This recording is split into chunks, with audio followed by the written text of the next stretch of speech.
Welcome to Wellspring on the Air. My name is Mario Diarmas, a therapist, and here joining me today is Carol Valdivia Bresson to discuss the very important topic of healthy boundaries. How are you, Carol? Doing great. Thank you for having me, Mario. Oh, it's wonderful to have you and very eager to discuss this topic, of which you have many things to broach. So we're going to have a great conversation along the way. And just to start us off, it's always good to define what boundaries are. So if you can just explain what would constitute healthy boundaries, we can get underway. Sure. So one of the things I just wanted to look at really is seeing a little bit, what does the dictionary say about boundaries? So I went into the Oxford Languages, and boundary is a line that marks the line that limits an area, right? So how do you put that in context? You are that area, so you set a line around you. So that means the line determines what you are okay with or not, and what is acceptable or what is not, which means that there's some underlying rules and limits and regulations that is put by you. So that's interesting because I was just like, okay, so what are those lines? What is those underlying rules that we're talking about?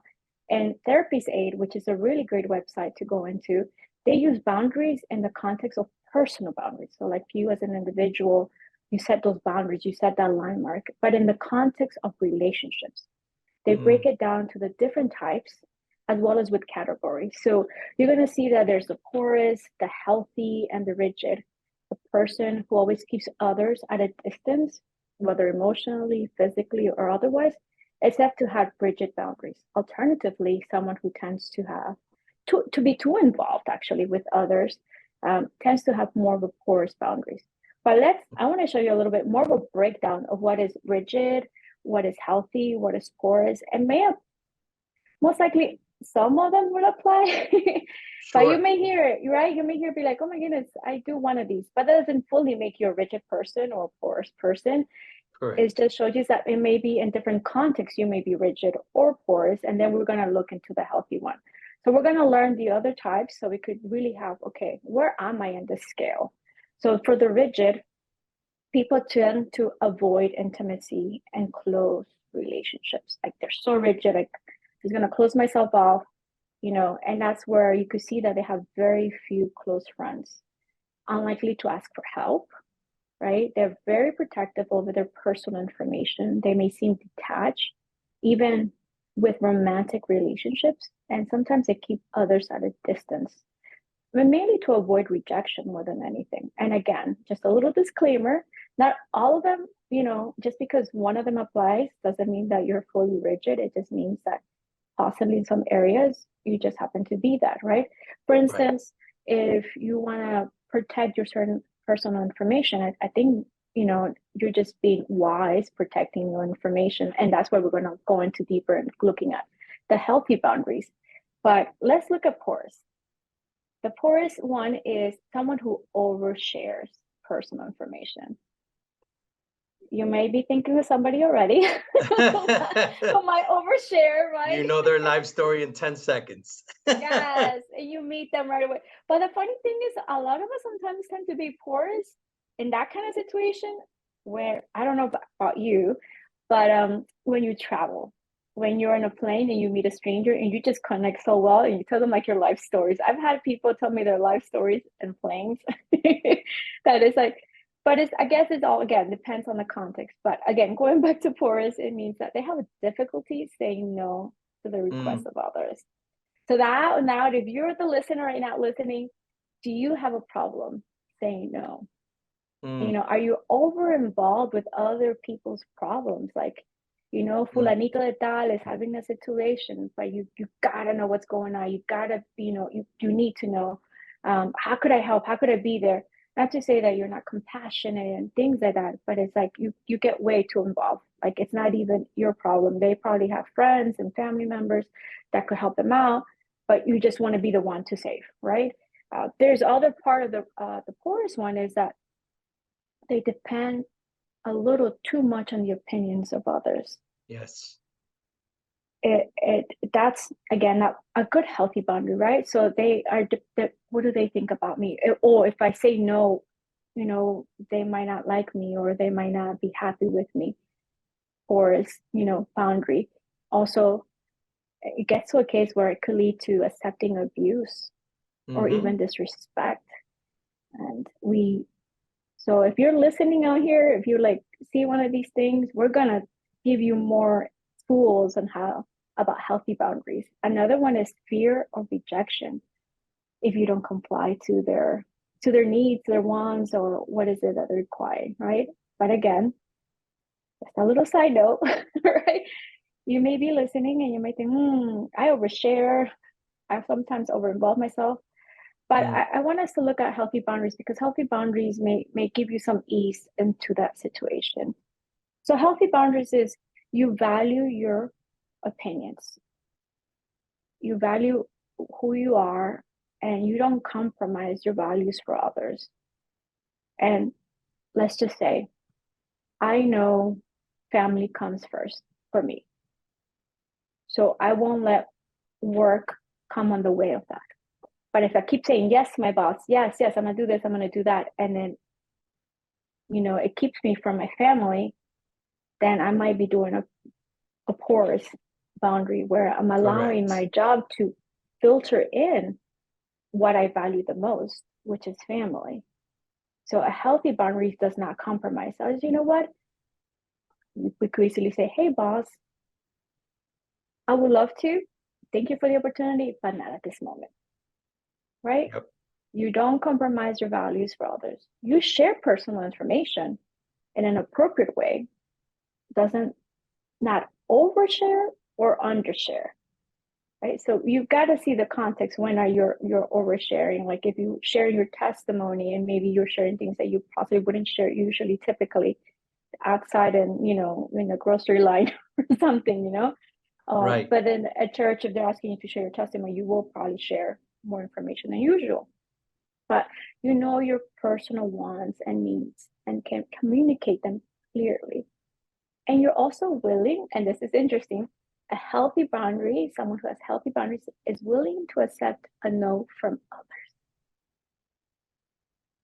Some people Yes. may think that they have healthy boundaries, but they don't accept others' no's from others. It's like, Yes. but what can you make it? Can you tell me? It's like Yeah. the person is trying to set their own healthy boundaries, Let And we tend I to mean, personalize that as well. yes, yes, yes, we do. We do. So we gotta just be careful a little bit with that. If we're like, oh no, I'm pretty good at setting healthy boundaries, but are you respecting the other individual's healthy boundaries? So and within that, it's so interesting that in therapy aid, they talk about these different types, but they also put them in the context of categories, where you would say categories is like physical, intellectual, emotional, sexual, and material. Those are the categories that I use. So boundary depends heavily on setting. What is appropriate, what you would say with friends, maybe a little different what you say to your abuelitos, right? So if you're hanging out with your friends, like, hey, what's up? And then your grandpa's like, what is that? I mean, you would and you would share different context. You probably share more about if you're yeah, if you're married, you share about your kids to your grandparents. You probably your friends don't want to hear about your kids. They want to hear about fun stuff. What have you been doing? What you've been traveling? What new things you've been learning? Right. So you have different ways on how you communicate, and also taking into account cultural context. It's so important in boundaries. There are Mm. different expectations when it comes to boundaries. Again, the category where they put physical. Hispanics, what do we do as Latinos? We talk and we get in your face, right? We stand an inch from your nose. Right? Yes, like that. But Anglos, they have a distance. Right. They Right. separate. So we have to take that into account. That there's certain boundaries as also has to do culturally. I don't know if this happened to you, um, or has ever happened, but I know for me when I was dating my husband, we're from different cultures. He's from up north, and I am from Peru. Mm-hmm. I've been taught as a young girl that the man, whenever you're walking, the man needs to walk when the sidewalk outside part of the sidewalk. Yes. My husband didn't know that. you know, Yes. I was he was a gentleman, will open the door for me, all that stuff. He'd do all, but he just didn't know the sidewalk thing. And for me, it was like, does this guy not like me? Does he not care about my safety that he's having me walk outside? But I had to speak up. I had to say, Right. hey, I had to set my boundary because I value my safety and I want my husband to value my boyfriend at the time. I want him to value my safety too. So I had to speak up and say something. So culturally, there was a difference. But funny enough, even though my dad taught me that safety thing, he didn't teach me that a gentleman should open the door. Right. But I learned that because I would watch American movies, and the man would open up the doors and do that. I was like, oh, that's what American people do. So I knew when my husband, was doing that, oh, that's his culture. I'll let him do it. Right. Right. Have you run into any of that, like cultural? Definitely the distance thing applies to me, where I Hmm. would stand too close and I started noticing certain friends step away. And I had to, over time, get accustomed to the fact that I have a different notion of distance. So that was definitely a big thing. And then the opening the door, closing the door, because I grew up in the States, that wasn't automatically infused. So it's Yeah. interesting. While I had that element, I was also taught that the man stands on the outer side of the sidewalk. So it's very Yeah. interesting to hear from you. And then you communicated to your husband, back then boyfriend. So that's the other part of communicating a boundary to gain that understanding. Yeah. And it's so funny because now he pulls me. He's like, "Oh, you're walking outside." I'm like, "Oh, he remembers." He Right, knows. He right. knows. He And adjusted.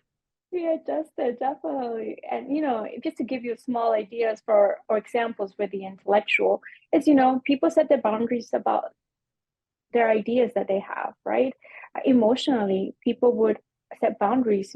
Probably they would set up a wall, but until they find the trust, they would gradually start sharing.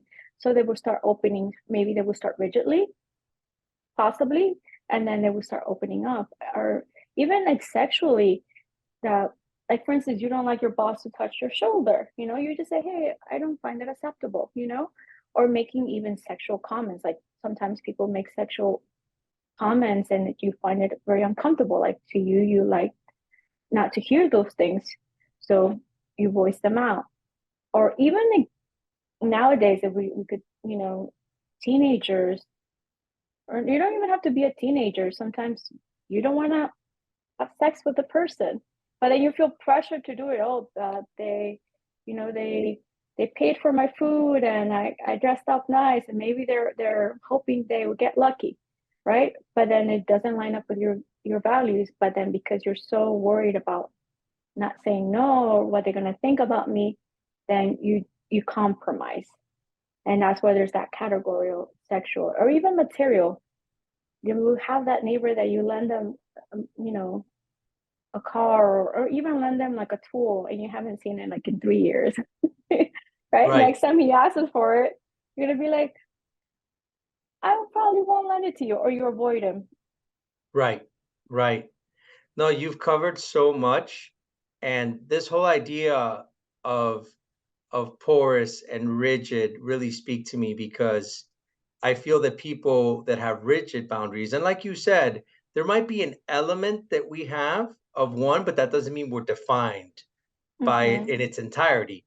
But those with rigid boundaries are protecting themselves. More than likely, they've been hurt.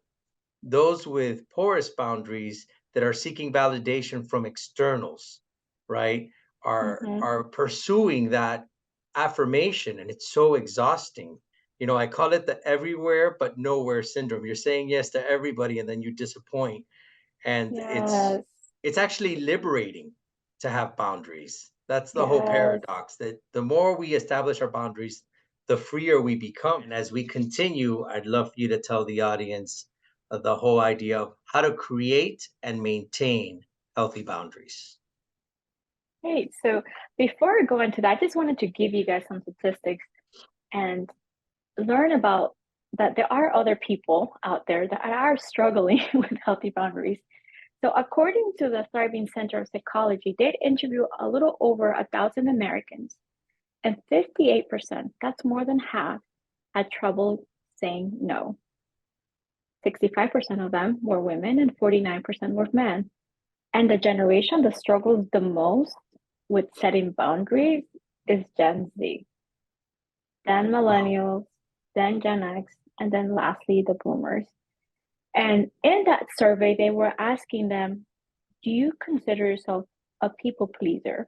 And they gave examples, and 63% said yes. That's a big number, a high percentage of that. People feel like they're pleasing, and a lot of people would say yes to, even though they didn't want to go, was to family events, a friend's party, a holiday gathering, a birthday party, a work event. How many people don't want to go to the work event, but they still go? A wedding, a baby shower, a bridal shower. And a lot of the reasons people went either way, the top one, the high percentage, 72%, was because they felt guilty and obligated. So when we set these boundaries, and the boundaries that we're going to talk about is hopefully you will reduce the guilt and the need to feeling obligated, and that's going to happen. If you're going to start setting healthy boundaries, it's not going to be that easy. You're going to feel a little bit of that guilt because you're so used to pleasing people, right? 67% were, they were wanting to please the other individuals. So it's hard for them. It's hard to teach that. It's hard to put that into practice. But this is why we're going to talk about this. And this is why I wanted to share those stats so you could be like, okay, I'm not alone. There's a high percentage of Americans that feel Right. this way. And also, a lot of people will use other folks as an excuse. They will pretend they will be sick. Sometimes they will say, oh, I just double booked myself, which they really didn't double book themselves. They were lying. So 73% of those folks will lie to get out of it. Sometimes they will use their own kids to get out of the situation. Or they will say something last minute came up, or they say, oh, somebody else needs me, so I can't do it. And I don't know, have you heard of Michael Jr.? I This have not. Michael Jr. is a funny comedian. You got to check him out. But this comedian, in part of his skit, he talks about, oh, I called my dog Grandma. So he says to get out of things, he's like, oh, sorry, I gotta walk Grandma. Sorry, Grandma's waiting for me to feed her. And really, it's the dog. So because he couldn't say no, so he'd rather say, oh, sorry, I can't because I gotta take care of Grandma. Right.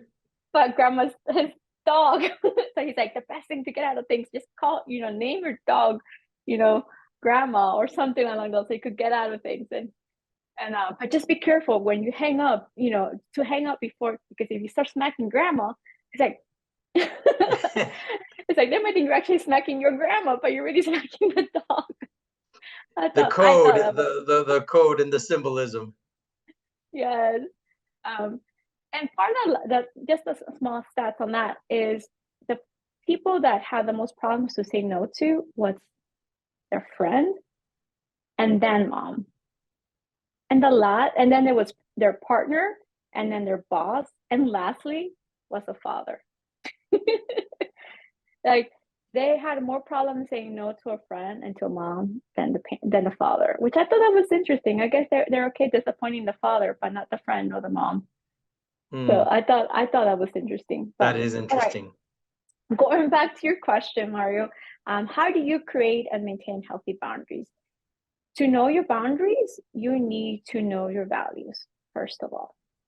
So you got to ask yourself, what are my values? What's most important to me? You know? So as the listener, what's important to you? Your boundaries reflect your values. Like the early example that I gave, family time. Part of values of mine is family time. So that's sacred. That's, you know, something I want to treasure. I don't want allow other things to, if I have family time on Fridays, I want to have those family time on Fridays. I won't be saying yes to a friend. I won't be saying yes to work. I'll be saying Friday nights is family time. So I'm going to spend time with the family where I could connect. So what are your values, that now that you're thinking, okay, in order for me to create boundaries, what are my values? What are my set things that are a deal breaker? I don't want to break this. So once you find out what your values are, now you have to know the language. Mm. You have to speak assertively, right? Express yourself clearly. Again, going back to that family thing, right? If you're a lawyer, you're called, you're like, oh, I need you to do this case, I need you to look this, I need you to do that. And a lot of lawyers have problem with these boundaries, even doctors, right? Have problems, but you could express clearly, right? If you have a wife waiting for you, or your children's baseball game or their soccer game, and you're constantly saying yes to that surgery. Oh, but whatever it is, you got to think, am I willing to sacrifice my time being there for my Correct. son? Because then you have to prioritize. Maybe it is not a strong value as I thought. Maybe my job is more valuable. Or maybe you have a justification why you don't go to your kids. Oh, but I need to provide food for them. But then where are you spending your money on? But we could go into a whole rabbit hole on that, right? But just to go back to just the simple steps is speaking clearly about your boundaries. You could always say, not at this time. That's an easy one. Like, not at this time. Thank you for the opportunity, but not at this time. Or I don't want to do that. Or if it's something like you really are just against this is not acceptable to me. Mm. Or if someone's telling you, hey, can you do this for me? Can you do that for me? Oh, I cannot do that for you. You Mm. are drawing a line, That's right. or when a roommate is eating your food and you're like, we never talked about eating each other's food, then you want to speak up and say, hey, next time you want to eat my food, That's or right. something you find appetizing, please let me know, or please ask before taking. Right? Yeah. You're being clear.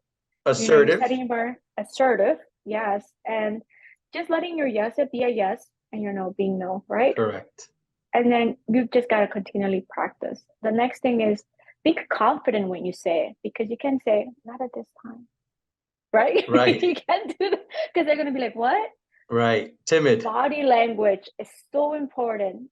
Not at this time, right? It's so important how we speak, how we say, how we communicate it, and also being respectful about it. We don't want to say not at this time, right? That's you're being confident, but then you're being, not very respectful on it. So we have to make sure that when we do say our boundaries, we're being respectful towards the other person we're communicating to it. Right. And the other thing is planning ahead what you want to say to that individual. If you already know, that something's going to come up, like you're going to a family gathering and oh my goodness, they're going to ask you again, why are you still not married? Why are you still single? So for those of you out there listening and they're, abuelo, abuela, mom, dad are all trying to figure out, you're in your 30s and you're still not Right. married. Or even if you are married, where are my grandkids? I want grandkids, right? Oh, it's never ending. It's never It's ending. always something. It's always something, right? So think about what you want to say and how you will say it before entering that situation. So you won't come out disrespectful, timid, Correct. right? You practice on that language and then you remember, okay, these are my values. This is where I drop my line. And this is how I will respond. Right. Because one thing is passive communication, the other is aggressive. You come on too strong. But the one you're describing is assertive, which Yes. which includes respect for the other, but respect for yourself as well. So that's a key Yes. component. Yes. Because then some people be like, what happened to her? Was she, and that's one thing we're going to mention too, because if we compromise, then, and there's a level of compromise. So let me just say that, because that's the sixth step. Compromise when it's appropriate by listening and considering the needs. It's kind of a give and take situation. So you want to make sure that you are listening to the other person, not just all of a sudden, you shut down, right? It's just like the roommate thing, you know?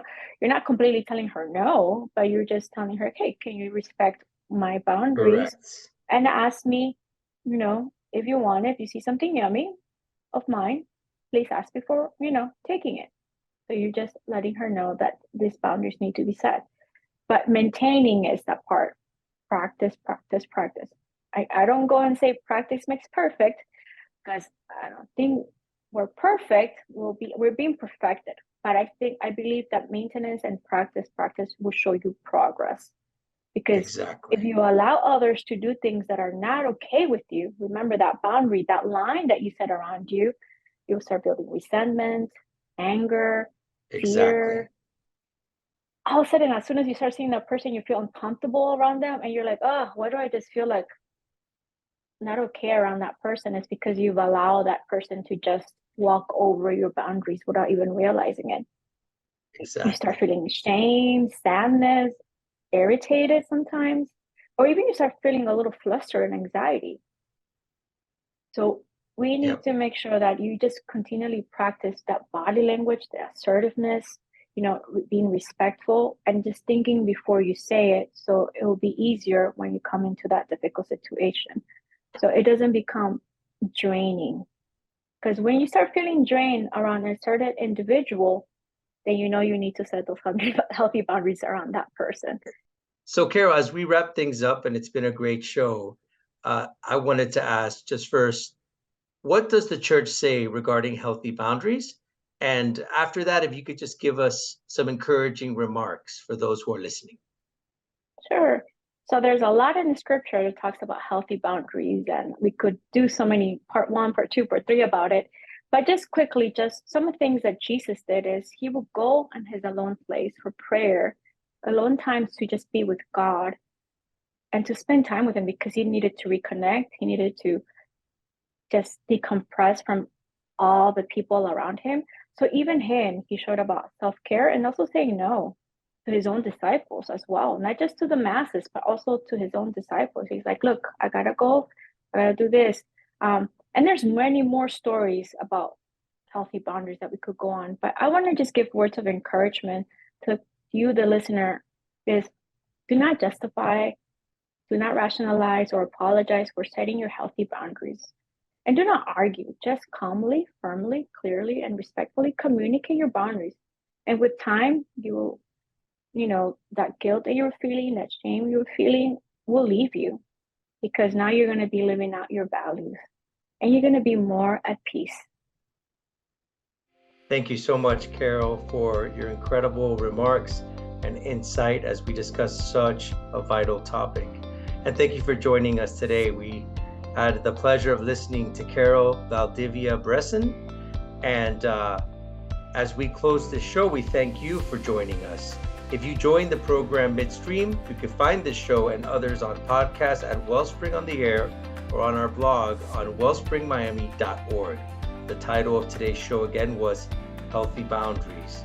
Encourage us and let us know you are listening by sending comments or questions to ontheair@wellspringmiami.org. This is Mario Diarmas with Wellspring on the Air, because hearts and minds matter.